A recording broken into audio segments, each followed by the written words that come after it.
নবীজি বলেন, কোন বান্দাকে যখন কবরের মধ্যে রাখা হয়, রাখার পর ওয়াতুল্লিয়া, আমাকে আপনাকে মরণের পর যখন বাসতলায় রেখে আসা হবে, আসার পর তুয়াল্লিয়া, আমাকে আপনাকে যখন পিছনে রাইখা যাহাবা আসহাবুহু, সাথীরা যখন চলে আসবে।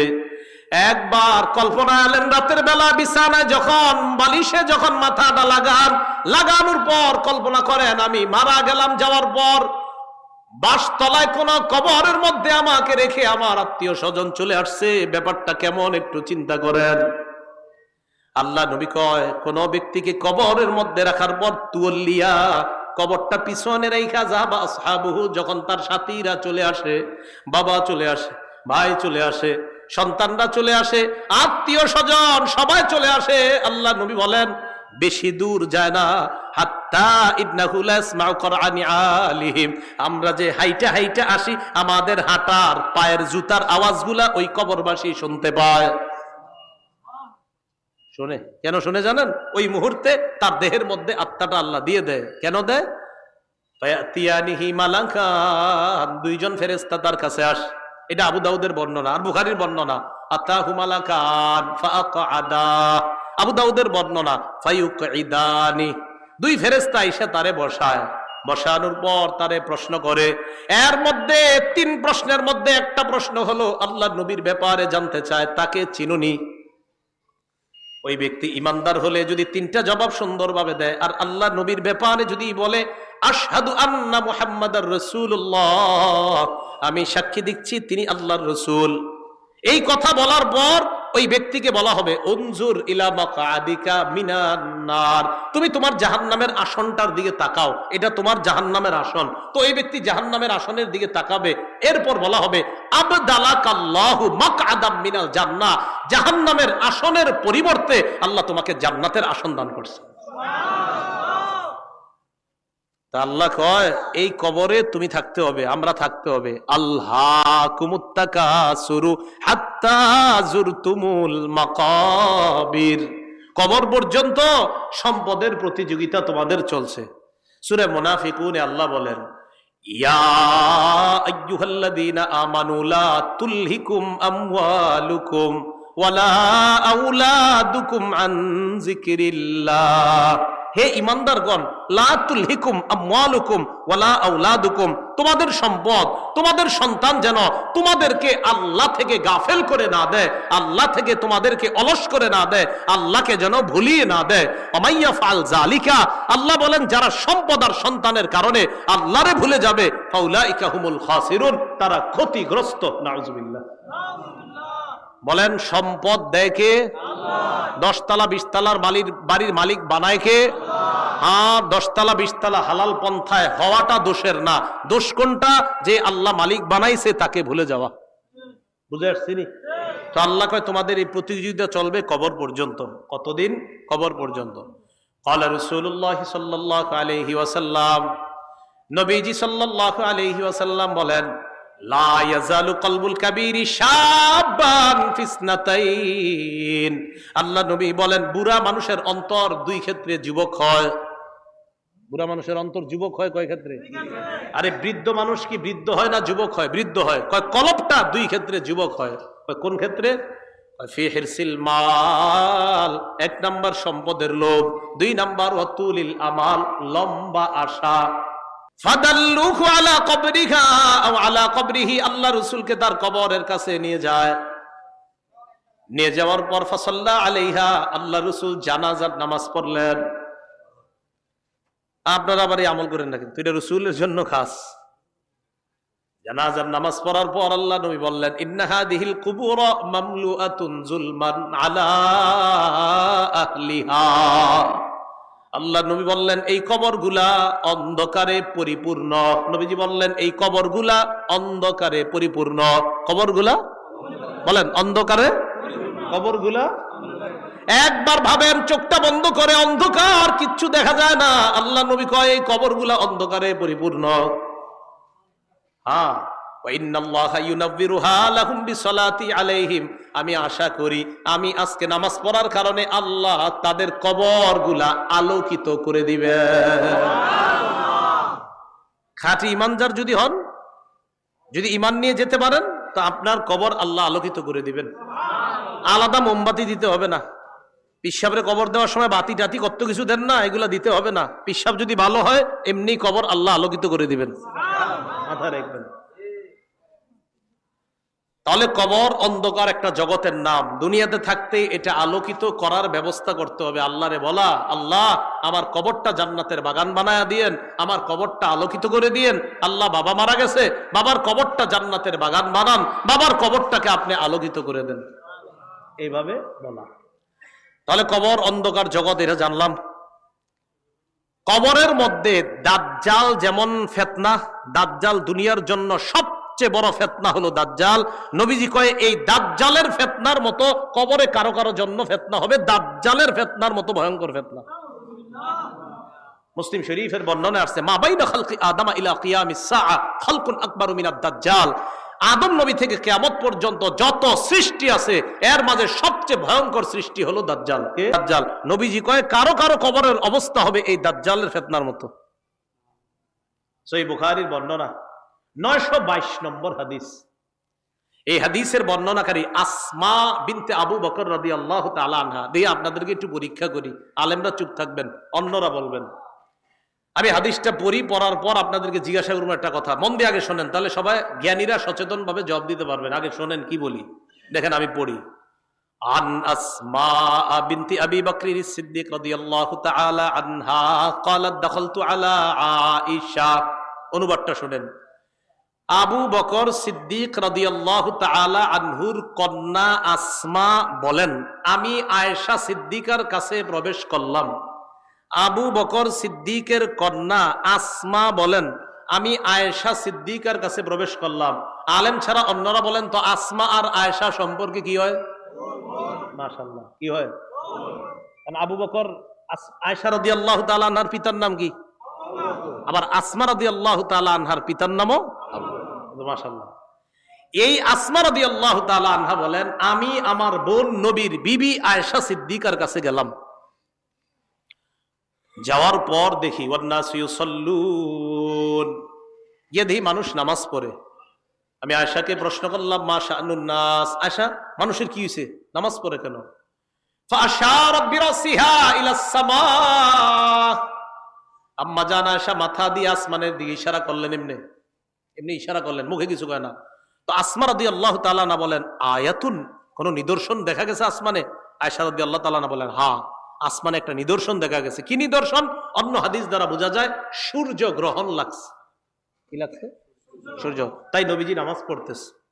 তো আসমা রাদিয়াল্লাহু তাআলা আনহা বলেন, আমরা যারা নারীরা ছিলাম আমরা একদম পিছনে, সবাই ওখানে আছে।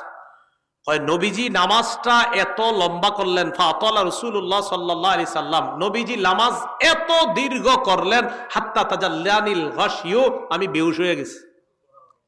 আচ্ছা কি পরিমাণ লম্বা হইলে একজন মানুষ বেহুশ হয়ে যায় বলেন? ওয়াইলা জাম্বি কিরবা, আমার পাশে একটা পাত্র ছিল, ফিহা মা, এটার মধ্যে পানি ছিল।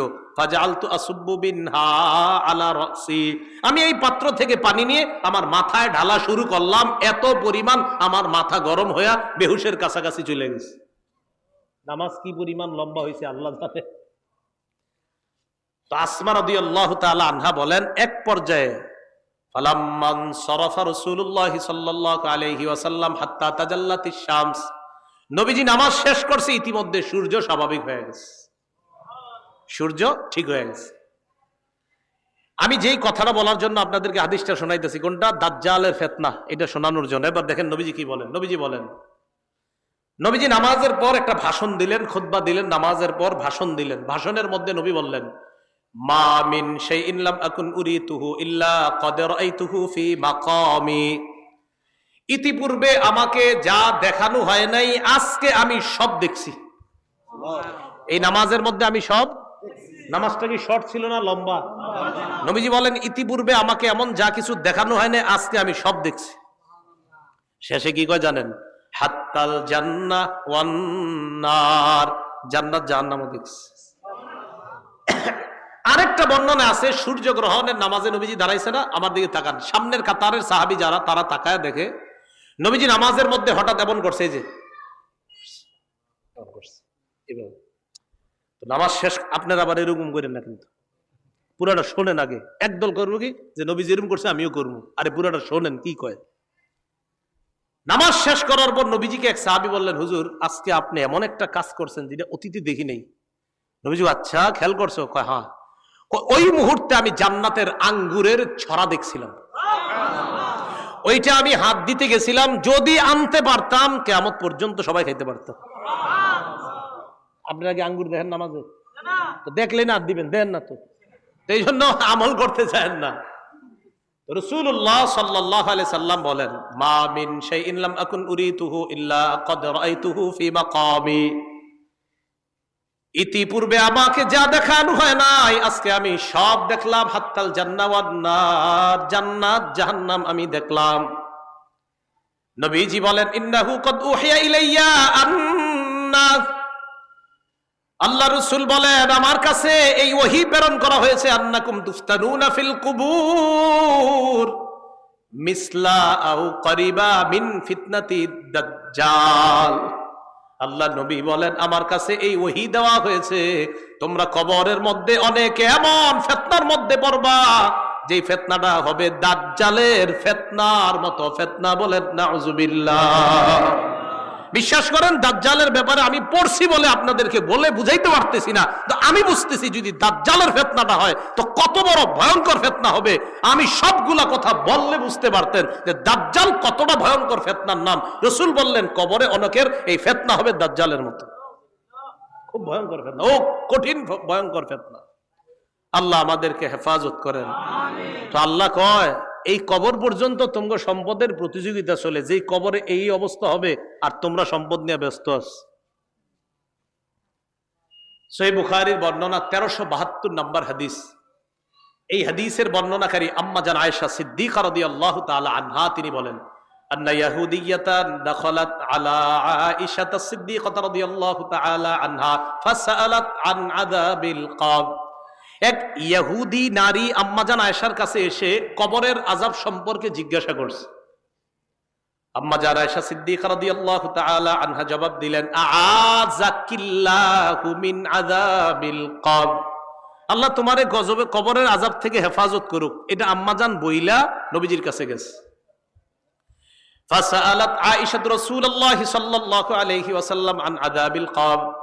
আম্মা জান আয়েশা আল্লাহ রাসূলকে কবরের আযাব সম্পর্কে জিজ্ঞাসা করলেন। আল্লাহ নবী জবাব দিলেন, আযাবুল কবর, কবরের আযাব সত্য। বলেন কবরের আযাব সত্য। তাহলে কবরের আযাব কি বলেন তো? সত্য। এটা নবীজি জানায়া দিলেন তার বিবিকে। সহিহ বুখারীর 1338 নম্বর হাদিস।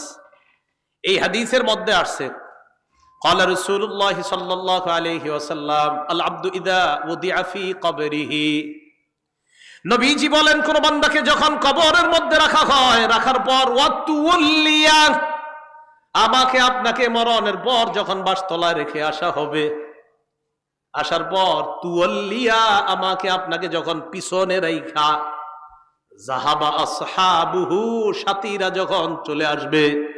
একবার কল্পনা এলেন রাতের বেলা বিছানায় যখন বালিশে যখন মাথাটা লাগানোর পর কল্পনা করেন আমি মারা গেলাম, যাওয়ার পর বাসতলায় কোন কবরের মধ্যে আমাকে রেখে আমার আত্মীয় স্বজন চলে আসছে, ব্যাপারটা কেমন একটু চিন্তা করেন। আল্লাহ নবী কয় কোন ব্যক্তিকে কবরের মধ্যে রাখার পর তুওয়াল্লিয়া, কবরটা পিছনে রাইখা, যাবা আসহাবুহু, যখন তার সাথীরা চলে আসে, বাবা চলে আসে, ভাই চলে আসে, সন্তানরা চলে আসে, আত্মীয় স্বজন সবাই চলে আসে, আল্লাহ নবী বলেন বেশি দূর যায় না, হাত্তা ইন্নাহু লা ইয়াসমাউ কুরআনি আলিহিম, আমরা যে হাইটা হাইটা আসি আমাদের হাঁটার পায়ের জুতার আওয়াজগুলা ওই কবরবাসী শুনতে পায়। শুনে কেন শুনে জানেন? ওই মুহূর্তে তার দেহের মধ্যে আত্মাটা আল্লাহ দিয়ে দেয়। কেন দেয়? ফায়াতিয়ানিহি মালাকান, দুইজন ফেরেশতা তার কাছে আসে। এটা আবু দাউদের বর্ণনা আর বুখারীর বর্ণনা। আতাহু মালাকান ফাআকআদা, আবু দাউদের বর্ণনা ফায়ুকঈদানি, দুই ফেরেশতা এসে তারে বসায়, বসানোর পর তারে প্রশ্ন করে। এর মধ্যে তিন প্রশ্নের মধ্যে একটা প্রশ্ন হলো আল্লাহ নবীর ব্যাপারে জানতে চায়, তাকে চিনুনি? ওই ব্যক্তি ইমানদার হলে যদি তিনটা জবাব সুন্দরভাবে দেয়, আর আল্লাহ নবীর ব্যাপারে যদি বলে আশহাদু আন্না মুহাম্মাদার রাসূলুল্লাহ, আমি সাক্ষী দিচ্ছি তিনি আল্লাহর রাসূল। এই কথা বলার পর ওই ব্যক্তিকে বলা হবে উনজুর ইলা মাকআদিকা মিনান নার, তুমি তোমার জাহান্নামের আসনটার দিকে তাকাও, এটা তোমার জাহান্নামের আসন। তো এই ব্যক্তি জাহান্নামের আসনের দিকে তাকাবে। এরপর বলা হবে আবদালাকাল্লাহু মাকআদাম মিনাল জান্নাহ, জাহান্নামের আসনের পরিবর্তে আল্লাহ তোমাকে জান্নাতের আসন দান করছে। আল্লাহ কয় এই কবরে তুমি থাকতে হবে, আমরা থাকতে হবে। আল্লাহকুমুত তাকাসুরু হাত্তা যুরতুমুল মাকাবির, কবর পর্যন্ত সম্পদের প্রতিযোগিতা তোমাদের চলছে। সূরা মুনাফিকুনে আল্লাহ বলেন ইয়া আইয়ুহাল্লাযীনা আমানু লা তুলহিকুম আমওয়ালুকুম ওয়ালা আওলাদুকুম আন যিকরিল্লাহ, হে ঈমানদারগণ, লা তুলহিকুম আমওয়ালুকুম ওয়ালা আওলাদুকুম, তোমাদের সম্পদ, তোমাদের সন্তান যেন তোমাদেরকে আল্লাহ থেকে গাফেল করে না দেয়, আল্লাহ থেকে তোমাদেরকে অলস করে না দেয়, আল্লাহকে যেন ভুলিয়ে না দেয়। ওমাইয়া ফাল জালিকা, আল্লাহ বলেন যারা সম্পদ আর সন্তানের কারণে আল্লাহরে ভুলে যাবে, ফাউলাইকা হুমুল খাসিরুন, তারা ক্ষতিগ্রস্ত। নাউজুবিল্লাহ। বলেন সম্পদ দেয় কে? 10 তলা 20 তলার বাড়ির মালিক বানায় কে? হ্যাঁ, 10 তলা 20 তলা হালাল পন্থায় হওয়াটা দোষের না, দোষ কোনটা? যে আল্লাহ মালিক বানাইছে তাকে ভুলে যাওয়া। বুঝে আসছি? তো আল্লাহ কয় তোমাদের এই প্রতিযোগিতা চলবে কবর পর্যন্ত। কতদিন? কবর পর্যন্ত। ক্বালা রাসূলুল্লাহ সাল্লাল্লাহু আলাইহি ওয়াসাল্লাম, নবীজি সাল্লাল্লাহু আলাইহি ওয়াসাল্লাম বলেন লা ইয়াজালু কলবুল কাবীরি শাবান ফিসনাতাইন, আল্লাহ নবী বলেন বুড়া মানুষের অন্তর দুই ক্ষেত্রে যুবক হয়। বুড়া মানুষের অন্তর যুবক হয় কয় ক্ষেত্রে? আরে বৃদ্ধ মানুষ কি বৃদ্ধ হয় না যুবক হয়? বৃদ্ধ হয়। কয় কলবটা দুই ক্ষেত্রে যুবক হয়। কোন ক্ষেত্রে? ফি হিরসিল মাল, 1 নাম্বার সম্পদের লোভ, 2 নাম্বার ওয়াতুলিল আমাল, লম্বা আশা। কি আশা? লম্বা আশা। কেউ কাকা কই যান? বয়স কত? কয় 75। কোথায় যাচ্ছেন? মসজিদে। মনটা খারাপ কেন? আর বইল না, 4টা ছেলে ইতালি থাকে, এক একজন 5 লাখ করে বেতন। 5 নাম্বার ছেলেটা বাংলাদেশে 50,000 টাকা বেতন। আরে তারে এখনো কোনো কুল কিনারা করে দিতে পারি নাই, টেনশনে আছে কাকায়। রাসূলুল্লাহ সাল্লাল্লাহু আলাইহি সাল্লাম বলেন মানুষ বৃদ্ধ হয়, তার কলব দুই ক্ষেত্রে যুবক হয়। 1 সম্পদের লোভ, 2 লম্বা আশা, বড় আশা। আল্লাহ বুঝার তৌফিক দান করেন। রাসূলুল্লাহ সাল্লাল্লাহু আলাইহি সাল্লামের সাহাবী আব্দুল্লাহ ইবনে মাসউদ বলেন খত্ত রাসূলুল্লাহ সাল্লাল্লাহু আলাইহি ওয়াসাল্লাম খত্তান মুরাব্বাআ, এই হাদিসটা বুঝতে হবে সবাই। নবীজি একটা চতুর্ভুজ আঁকলেন। ওই অঙ্কের ছাত্ররা কোথায়? কি আঁকলেন? চতুর্ভুজ আঁকার পর ওয়া খত্ত খত্তান ফিল ওয়াসাতি খারিজাম মিন, মাঝখান থেকে একটা দাগ দিলেন, এই দাগটা চতুর্ভুজের বাহিরে নিলেন। বলেন তো রাসূল কি আঁকলেন? মাঝখানের দাগটা ভিতরে না বাহিরে? আচ্ছা এবার দেখেন মাঝখানে ছোট ছোট কিছু দাগ দিছে। এটা চতুর্ভুজ, মাঝখানে ছোট ছোট কিছু দাগ, আর মাঝে একটা বড় দাগ। এই আশেপাশে কিছু ছোট ছোট দাগ, মাঝখানে লম্বা একটা দাগ। বলেন তো লম্বাটা কি ভিতরে আছে না বাহিরে? আচ্ছা একটু বুঝছেন নি কথা? সুম্মা ক্বালা রাসূলুল্লাহ সাল্লাল্লাহু আলাইহি ওয়াসাল্লাম, নবীজি বলেন হাযাল ইনসান, মাঝখানের দাগটা হলো মানুষ। মাঝখানের দাগটা মানুষ। ওয়াহাদাল্লাযী মুহিতুন বিহি আও ক্বাদ আহাতা বিহি আজালু, চারদিকের চতুর্ভুজটা এটা হলো তার আয়ু, জীবন। এবার বলেন চারপাশে এই যে চতুর্ভুজটা, মাঝের দাগটা বলেন, মাঝের দাগ চতুর্ভুজ, চতুর্ভুজ আয়ু মানে জীবন। এই জীবন, এটা তার জীবন, মাঝে মানুষ। দাগ কি শেষ না মাঝে ছোট ছোট কিছু আছে? মাঝের ছোট ছোট দাগগুলা হাদিহিল আরাজ, এগুলা তার পেরেশানি, বিপদ, বালা মুসিবত, রোগ বিমারি। একটা আসে ভালো হয় আর একটা আসে, এরকম চলেনি জীবনে? একটার পর একটা আসতে থাকে। এই আসতে আসতে এক পর্যায়ে আবার জিজ্ঞাসা করছি, চারদিকের দাগ আয়ু, মাঝের দাগ ছোট্ট ছোট্ট দাগগুলা বালা মুসিবত, বিপদ আপদ, ব্যস্ততা। মাঝখানের দাগটা কি চতুর্ভুজের ভিতরে না বাহিরে? নবীজি বলেন মানুষ মারা যায়, বাহিরে যেই দাগটা এটা হলো তার আশা।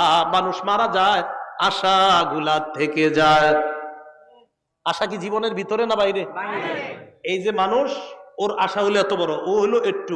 এবার বাহিরে যেটা, এটা হলো ওর আশা। নবীজি কয় মানুষের জীবন এতটুকু, মানুষটা এতটুকু, ওর আশা এতটুকু, ও মারা যায় আশাগুলা থেকে যায়। ভাই বুঝছেন নি আপনারা? আচ্ছা, তো আল্লাহ পাক রব্বুল আলামিন বলেন আলহাকুমুত তাকাসুর হাত্তা জুরতুমুল মাকাবির, কবর পর্যন্ত এই সম্পদের প্রতিযোগিতা, প্রাচুর্যের প্রতিযোগিতা তোমাদের চলতেই থাকে। আল্লাহ আমাদেরকে কবরের প্রস্তুতি নেওয়ার তৌফিক দান করুন। আচ্ছা, এরপরে দেখেন কি বলে, কাল্লা সাউফা তা'লামুন সুম্মা কাল্লা সাউফা তা'লামুন, অপেক্ষায় থাকো, অচিরেই জানতে পারবা, অবশ্যই অচিরেই জানতে পারবা। কাল্লা লাউ তা'লামুনা ইলমাল ইয়াকিন, আল্লাহ বলেন যদি নিশ্চিত জ্ঞানে জানতা লাতারাউন্নাল জাহিম, স্বচক্ষে জাহান্নাম দেখতে পাবা। আল্লাহ বলেন লাতারাউন্না, অবশ্যই অবশ্যই জাহান্নাম দেখবা। সুম্মা লাতারাউন্নাহা আইনাল ইয়াকিন, নিশ্চিত চোখে জাহান্নাম দেখবা। এরপর আল্লাহ বলেন সুম্মা লাতুসআলুন্না ইয়াউমা ইযিন আনিন নাঈম, এরপর তোমাদেরকে নিয়ামত সম্পর্কে জিজ্ঞাসা করা হবে। আল্লাহ বলেন অবশ্যই অবশ্যই তোমাদেরকে প্রতিটা নিয়ামতের কথা জিজ্ঞাসা করা হবে। আঙ্গুল, চোখ, কান, নাক, হাত, পা, প্রত্যেকটা অঙ্গের ব্যাপারে জিজ্ঞাসা করা হবে। ইন্নাস সামআ ওয়াল বাসারা ওয়াল ফুআদা, আল্লাহ বলেন কান শ্রবণ শক্তি, ওয়াল বাসর দৃষ্টি শক্তি, ওয়াল ফুআদা অন্তঃকরণ, সবগুলাকে কাঠগড়ায় দাঁড়াতে হবে, সবগুলাকে জিজ্ঞাসা করা হবে। এগুলার ব্যাপারে তোমাকে কাঠগড়ায় দাঁড়াতে হবে, তোমাকে জিজ্ঞাসা করা হবে সঠিকভাবে এগুলা খরচ করছো কিনা। এবার একটা হাদিস শুনেন, বলেন তো নেয়ামতের ব্যাপারে জিজ্ঞাসা করা হবে কিনা? আজকে রাতে ভাত খাইছে, খাবার, রাতের খাবার কারা কারা খাইছেন হাত তোলেন। অন্যরা খান নাই রাতের খাবার? মাশাআল্লাহ, খাবেন ইনশাআল্লাহ নাকি? দুপুরের খাবার কারা কারা খাইছেন? ঠিক আছে, হাত নামান, বাস একটা হইল হইছে। এবার হাদিস শোনেন, মুসলিম শরীফের 4208 নম্বর হাদিস। আবু হুরায়রা রাদিয়াল্লাহু তাআলা আনহুর বর্ণনা, তিনি বলেন খরাজা রাসূলুল্লাহ সাল্লাল্লাহু আলাইহি ওয়াসাল্লাম যাতা ইয়াউমিন আও যাতা লাইলা, একদিন রাতে অথবা দিনে রাসূল বাসা থেকে বের হলেন। কোথা থেকে বের হইছে? রাতে বা দিনে। বের হওয়ার পর আসছে, আয়েশা দেখে ফাইদা হুয়া বিআবি বকর ওয়া উমর, নবীজি দেখে আবু বকর ওমর বসা। আবু হুরায়রা রাদিয়াল্লাহু তাআলা আনহু বলেন নবীজি বাসা থেকে বের হয়েছে, বের হয়ে দেখে আবু বকর ওমরও বসা। এই হাদিসটা একটু মন দিয়ে সবাই শুনেন আর নিজেদের জীবনটা একটু চিন্তা করেন। নবীজি তাদের দুইজনকে প্রশ্ন করলেন, আবু বকর এবং ওমর, এই দুই সাহাবী, বিখ্যাত দুই সাহাবীকে প্রশ্ন করলেন, আচ্ছা তোমরা এইখানে এই মুহূর্তে কেন? মা আখরাজাকুমা ফি হাদিহিস সাআ, এই সময়ে তোমরা এখানে কেন? অসময়ে মানে এই সময় মানে অসময়ে, আরে এই সময়ে তোমরা এখানে কেন? এই হাদিস দ্বারা বোঝা যায় সাধারণত যে সময় মানুষ ঘর থেকে বেশি একটা বের হয় না, ওই সময়ে নবীও বের হইলেন, আবু বকরও বের হইছে, ওমরও বের হইছে। নবী বের না হইলে জিজ্ঞাসা করে কেমনে? আবু বকর ওমর জবাব দিলেন, আহারে কি জবাব দেয় দেখেন, ক্বালাল জুউ ইয়া রাসূলুল্লাহ, হুজুর খিদা লাগছে, ক্ষুধার কারণে বের হইছে। সম্পদ সব ছেড়েছে মক্কায়, নবীর সাথে চলে এসেছে মদিনায়। নবীজি যে জবাবটা দিলেন, আল্লাহ নবী বললেন আল্লাযী নাফসি বিয়াদিহি আখরাজানিল্লাযী আখরাজাকুমা। আবু বকর ওমরকে আল্লাহ নবী বলেন, আল্লাহর কসম আবু বকর ওমর, তোমরা যে ক্ষুধার কারণে বের হয়েছ, আমিও ক্ষুধার কারণে বের হইছি।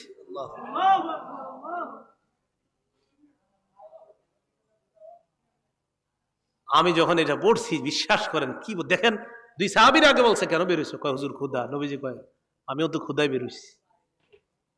কওমু চলো আমার সাথে চলো। ফাকামু মাআ, দুই সাহাবী আল্লাহ নবীর সাথে চললেন। ফাআতা রাজুলাম মিনাল আনসার, এক আনসারী সাহাবীর বাড়িতে গেলেন। ফাইদা হুয়া লাইসা ফি বাইতিহি, সাহাবী বাড়িতে নাই। রাআতহুল মারআ, ঘর থেকে আনসারীর বিবি দেখা ফেলছে, সর্বনাশ, আমাদের বাসায় এই তিনজনকে, আল্লাহু আকবার, মহিলা চিনে ফেলছে। ভিতর থেকে বলতেছে মারহাবা, স্বাগতম স্বাগতম। এমন মেহমান পাইলে কে স্বাগত না জানায়? আরে সাহাবী রাসূলুল্লাহ সাল্লাল্লাহু আলাইহি সাল্লাম আর আবু বকর ওমরকে যখন আনসারী সাহাবীর বিবি দেখলেন, ভিতর থেকে বলা শুরু করলেন, স্বাগতম স্বাগতম, আপনারা ভিতরে আসেন, ঘরে বসেন। নবীজি ঘরে গিয়ে বললেন, আইনা ফুলান, স্বামী কোথায়? মহিলা ভিতর থেকে জবাব দিলেন, যাহাবা ইস্তাজিবু লানা মিনাল মা, হুজুর মিষ্টি পানি আনতে গেছে আমাদের জন্য। এবার দেখেন কি হয়, ইতিমধ্যে আনসারী সাহাবী আসছে। আসার পর সাহাবী দেখে বাসায় নবীজি, আবু বকর ওমর। আচ্ছা একটু ভাবেন তো মনে মনে, ওই যুগে যদি আপনি হইতেন আর যদি বাড়িতে গিয়ে দেখতেন হঠাৎ নবীজি আর আবু বকর ওমর আপনার ঘরে,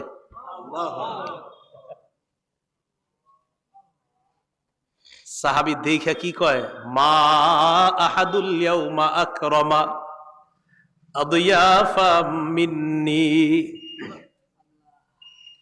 সাহাবী কয়, আজকে আমার চাইতে শ্রেষ্ঠ মেহমান, আজকে আমি যে শ্রেষ্ঠ মেহমানদেরকে পাইছি, আমার চাইতে শ্রেষ্ঠ ভাগ্যবান আর শ্রেষ্ঠ মেজবান আর কেউ নাই। আমি এমন 3 জন মেহমান পাইছি। তাড়াতাড়ি বাগানে গেছে, খেজুর বাগানে। যা আবিল আজক, খেজুরের ছড়ি নিয়ে আসছে, ফিহি বুসরুন আর রতবুন ওয়া ইয়াবিস, শুকনা খেজুর আছে, ভিজা খেজুর আছে, কাঁচা খেজুর আছে। আইনা কয়, যেটা মন চায় এটা খান। আখজাল মুদিয়া, ছুরি নিছে, চাকু নিছে। নবীজি কই যাও? হুজুর পশু জবাই করতে হবে। কি জবাই করবে? মাথা মানে পেরেশান হয়ে গেছে, আমার এই 3 মেহমানদের কেমনে মেহমানদারি করবে? পশু জবাই করতে হবে। নবী কয়, ইয়াকা ওয়াল হালুব, এই তুমি আবার মাথা গরম কইরা দুধালু কোনো পশুরে জবাই করো না। দুধ দেয় যে পশু, বর্তমানে দুধ দিতেছে, এরকম পশু জবাই করো না। জি ঠিক আছে। ফাজাবা হালাহুম, স্বাভাবিক একটা বকরি জবাই করছে। নবীজিরে গোস্ত দিয়ে, খেজুর দিয়ে, মিষ্টি পানি দিয়ে মেহমানদারি করলেন। করার পর যেই কথাটা নবী বলছে, এটা বলার জন্য আপনাদেরকে লম্বা হাদিসটা শোনাইলাম। নবীজি আবু বকর ওমরকে বললেন, আবু বকর ওমর, বাহিরে আসছিলা কিভাবে বলো তো? কয়, হুজুর ক্ষুধায় আম করে বাহিরে নিয়ে আসছে। নবীজি কয়, আবু বকর ওমরকে বললেন, এখন খাইছো? কয় হ্যাঁ। নবীজি বললেন, লাতুস আলুন্না আন হাদা ইয়াউমাল কিয়ামাহ, এই যে খানাগুলা খাইছো না, পেট ভরছো না, এই ব্যাপারেও কিয়ামতের ময়দানে আল্লাহর কাছে জবাবদিহিতা করতে হবে। অবশ্যই অবশ্যই তোমাদেরকে এই ব্যাপারে জিজ্ঞাসা করা হবে। এই খানা খেয়ে আল্লাহর ইবাদত করছো কিনা, এই খানা খেয়ে তুমি সঠিকভাবে চলছো কিনা, আল্লাহ তোমারে খাওয়াইছে, খাওয়ানোর পর আল্লাহর হুকুম তুমি পালন করছো কিনা, এই ব্যাপারে জিজ্ঞাসা করা হবে। বুঝাইতে চাইলাম, এই সূরা তাকাসুরের শেষে কি বলতেছে দেখেন। প্রথম দিকে বললেন সম্পদের কারণে আমারে ভুলা যাও, এরপরে বললেন কবরকে স্মরণ করো, শেষের দিকে বললেন এই নিয়ামতের ব্যাপারে জিজ্ঞাসা করব, কিন্তু এত এত সম্পদ দিলাম মনে করবা না এমনি ছেড়ে দিব, আমি আল্লাহ, আমি সব জিজ্ঞাসা করব। এই সূরা থেকে প্রধান 3টা আমাদের শিক্ষা। 1 নাম্বার, সম্পদের প্রতিযোগিতা করা নিষেধ। 2 নাম্বার, সম্পদ হওয়া দোষের না, কিন্তু সম্পদের কারণে আল্লাহকে ভুলে যাওয়া যাবে না, এটা 2 নাম্বার শিক্ষা। 3 নাম্বার, কবরের কথা স্মরণ করা। এই প্রধান প্রথম হলো 3টা শিক্ষা। শেষের দিকে আরেকটা, কবরে আরেকটা তোমার জগৎ, ওই জগতে তোমাকে নিয়ামত সম্পর্কে জিজ্ঞাসা করা হবে। কিয়ামতের ময়দানে তোমাকে 5 প্রশ্ন করার আগে তোমার পা 2টা সামান্য সময়ের জন্য নড়বে না। এই 5 প্রশ্ন করার জন্য আল্লাহর কাছে প্রত্যেককে দাঁড়াতে হবে। এর মধ্যে একটা হলো সম্পদ কোত্থেকে আনছো আর কোথায় ব্যয় করছো, এই কথা আল্লাহর কাছে জবাবদিহিতা করতে হবে। আল্লাহ পাক রব্বুল আলামিন আমাদের সকলকে কবরের প্রস্তুতি নিয়ে দুনিয়া থেকে যেন আমরা যেতে পারি, আল্লাহ তৌফিক দান করেন। আমিন। ওয়া আখিরু দাওয়ানা আনিল হামদুলিল্লাহি রাব্বিল আলামিন। মাদ্রাসার প্রতিষ্ঠাতা যিনি, তার জন্য আমরা দোয়া করব, এলাকাবাসী সবার জন্য আমরা দোয়া করব। আল্লাহুম্মা সাল্লি আলা মুহাম্মাদি ওয়া আলা আলি মুহাম্মাদ কামা সাল্লাইতা আলা ইব্রাহিম ওয়া আলা আলি ইব্রাহিম ইন্নাকা হামিদুম মাজিদ। আল্লাহুম্মা বারিক আলা মুহাম্মাদি ওয়া আলা আলি মুহাম্মাদ কামা বারাকতা আলা ইব্রাহিম ওয়া আলা আলি ইব্রাহিম। একটা আবেদন আপনাদের কাছে হাত জোর করে করব। ঢাকা ফজরের নামাজ 4:40-এ, দেশ গ্রামে কয়টায়? 40-45-এ ফজরের নামাজটা সবাই পড়বেন। এত রাত পর্যন্ত এই সময়ে বয়ান করাটা উচিত হয় না আসলে। 10টা, 10:30টার মধ্যে বা 11টার মধ্যে সর্বোচ্চ শেষ হওয়া উচিত ছিল, যেহেতু রাত ছোট। আল্লাহর হস্তে আপনারা ফজর নামাজটা পড়বেন তো ইনশাআল্লাহ। আমারে কিন্তু দাঁড় করেন না আল্লাহর সামনে, আল্লাহর হস্তে আপনারা ফজরের নামাজটা পড়েন সবাই। এই মাহফিল একটু বেশি হয়ে রাত হয়ে যাওয়ার কারণে যেন এই কথা আল্লাহর কাছে বলতে না হয় যে আল্লাহ মাহফিল এত রাত হইল কেন, এর লেগে আমি ফজর পড়ি নাকি। আল্লাহর হস্তে আপনারা সবাই ফজরটা পড়েন। জি, আল্লাহুম্মা সাল্লি আলা মুহাম্মাদি ওয়া আলা আলি মুহাম্মাদ কামা সাল্লাইতা আলা ইব্রাহিম ওয়া আলা আলি ইব্রাহিম ইন্নাকা হামিদুম মাজিদ। আল্লাহুম্মা বারিক আলা